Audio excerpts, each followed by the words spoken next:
Hi, welcome to episode 37. In this episode, we're going to talk about something called the rule of the octave. It's a way people used to teach music, and I guess still do. It's cool. Let me show you. Basically, it's a problem-solving thing where you have to figure out how to harmonize a scale. And it kind of works 4 different ways. Let's talk about them. We take a scale, like let's say we take a C major scale. And we're in the key of C major, no sharps or flats. We would have a whole C major scale. Maybe it's going up. And so one way we solve this problem of the rule of the octave is what chords can we put for this scale that follow a certain set of rules, right? Just spoiler alert, it's not going to just be like a C chord, a D chord, an E chord, an F chord, a G chord, like this.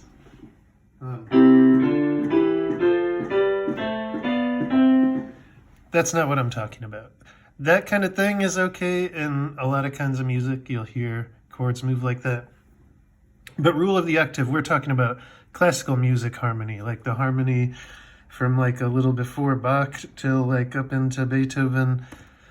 And they had certain kind of rules, and a lot of it has to do with that tonic, predominant, dominant, tonic stuff I've been talking about. And so we're going to learn about it. But first, let me finish talking about the ways the rule of the octave gets worked. So in this first way of solving the problem, what we're doing is we're harmonizing a bass line. The same thing can be done with a descending scale. And believe me, once I start talking about the kind of limitations on what you can do, you can't just take what you did here and do it backwards. It never works. There's different kind of rules for when the notes are going down. So that's why these are kind of 2 separate problems. And then the rule of the octave can also refer to taking that same scale, but now we could make it the melody, the top line, the soprano line. And then we're going to figure out what chords go with that melody. And we can have our bass line do whatever we want, and same with all our other lines, as long as it supports this melody and does what it's supposed to.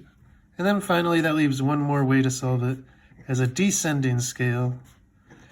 And I think that's the easiest one, and I think that's the one I'm going to start with. So we're going to solve this 4th rule of the octave here.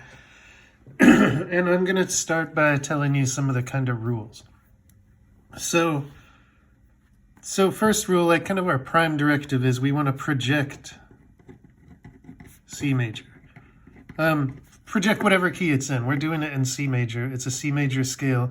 So there's ways you could harmonize this that sound perfectly fine and follow the rules, but they change keys or they make it sound like it's in a different key, like A minor, for instance. And a lot of times if you allow yourself to modulate or change keys, it's too easy. It gets you out of some trouble you have to solve. So we're just going to try and just project C major. Another rule, we want to have, let's call it correct harmonic syntax. I might be using these words wrong, but I'll show you what I mean. What I mean is we always have to go T, PD, D, T. You can skip PD if you want. And if you don't know what I'm talking about, watch the last few episodes. Basically, if you have a tonic functioning chord, it can go wherever. It can go to a predominant or a dominant or another tonic. If you have a predominant chord, it has to either go to another predominant or a dominant. If you have a dominant chord, it can go to a tonic or to another dominant. But you don't go backwards. A dominant chord won't go to a predominant. A predominant chord won't go to tonic. Okay, so when we do it this way, we can kind of make a list. Like our tonic chords are 1 and 6. But I should also tell you that 3 can act like a tonic chord, and in certain cases, 4 can act like a tonic chord. And we call that a tonic expanding 4. I need to tell you that because we're gonna use it. We're gonna use it to harmonize this scale. So sometimes a 4-chord is acting as a tonic expanding 4-chord where you put it in between two 1 chords. More often, a 4-chord is acting as a predominant chord. Not really more often. In fact, I don't know. I have ideas about that. Predominant chords, any kind of 2-chord or 4-chord. 6 chords sometimes act predominant. Notice they're also in this column.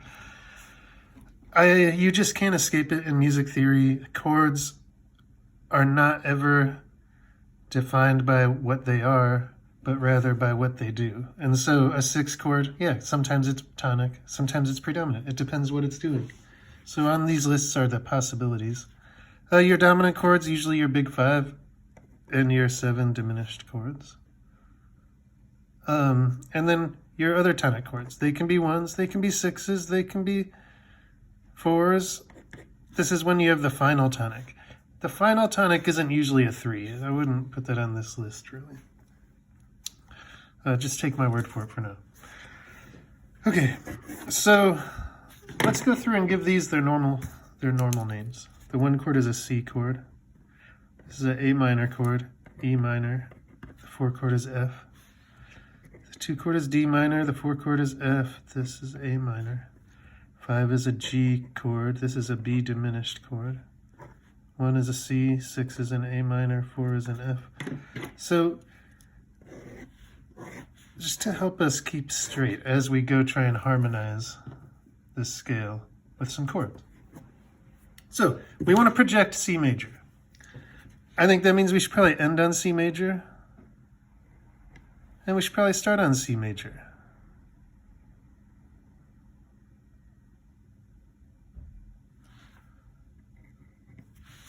Haha, yes, okay. So I'm going to make this be a C chord, which is a 1 chord. Right, we're in the key of C, and I'm going to make this be a 1 chord. I'll worry about voicing them later. Let's see. If I want to be in tonic, my next note is a B, and I need a chord that has a B in it, and I can go look at this list. And I'll tell you what, look, I can just stay in tonic and pick this E minor chord. I kind of wanted to do this, I'm not going to lie. And I'm going to just fill this out the way I'm going to do it. There's more than one way to solve it, but I just want to introduce this concept today.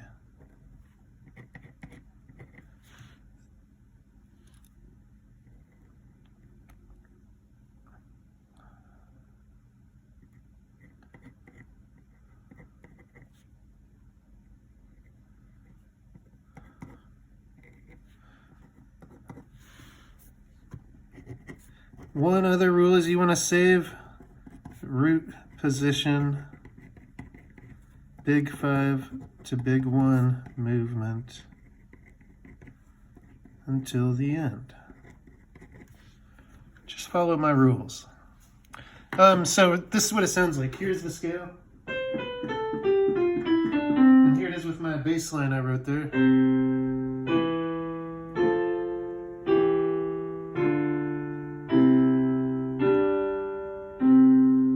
So pretty.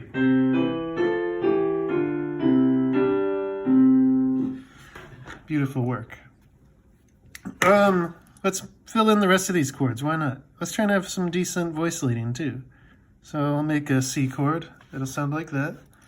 And then it'll turn into a B chord. An E minor chord. And then I'll voice my F chord, I guess like this. And then this C chord, I'm just going to leave the E out here because it's down there. And I like how that sounds. Right? If I leave the E in up top, it sounds like this.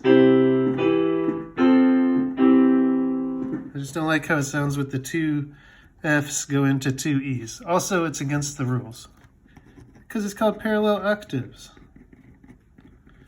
You don't want to have 2 of your voices doing the exact same thing in pitch class space. That is, even though these are 2 different Fs, that's F3 and F4, I don't want an F going to an E and a different F going to its E at the same time. just a thing we have. These are like classical music values. They don't always apply in all of life, but they do in classical music. Maybe you remember way back from our chapter on seventh chord inversions that a 5-4-3 chord means it's going to be a G chord, but it's a G7 chord, and its fifth is in the bass, and there's its seventh, so it still needs a root. It needs a G somewhere, and it needs a B somewhere. I'm just going to give it this B and this G. Gosh, I don't know about this voice leading, but it's okay. It's good enough. Then for this C chord, I need a C, and I'll keep this G. And then for this G chord, I'll do it like yay. And then I'll be like this and this. And it sounds like this. Let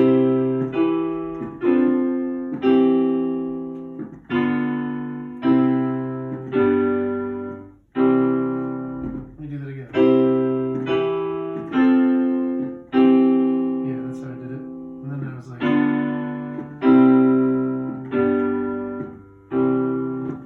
So let's look at the tonic predominant, etc. steps. So tonic, the 3 is still tonic. Look, 4, but the 4 is going back to a 1 chord, still tonic. Then there's a little dominant. So I went from a tonic to a dominant. That means I should go back to a tonic, and I do. And so this is like one of these embedded phrases. This whole little harmonic unit is a giant expansion of tonic. And then this is like the real dominant tonic at the end. Does that make sense? So it's like a mini dominant tonic, tonic, dominant tonic, and then here's a big tonic, dominant tonic. So we followed our harmonic syntax, right? Because you're allowed to nest a progression within a bigger progression, as we kind of started talking about with hot cross buns. I hope that kind of makes sense. Like, if it doesn't, you know, we're going to build towards it. And that's one of the beauties of using this rule of the octave as a teaching tool and a learning tool, is you can just keep coming back to it. For one thing, there's any number of ways you could harmonize this. Whether you're talking about in a fundamentals kind of way or in a more advanced way. You can do it in any kind of different key. You can start messing around with doing it in different modes. It's all kind of just a way to exercise your harmonic muscles. Let's just jump into another. We'll get started. Let's do the bass line. Let's do the ascending bass line. We want to project C, right? I definitely want that to be a C chord. Definitely want this to be a C chord.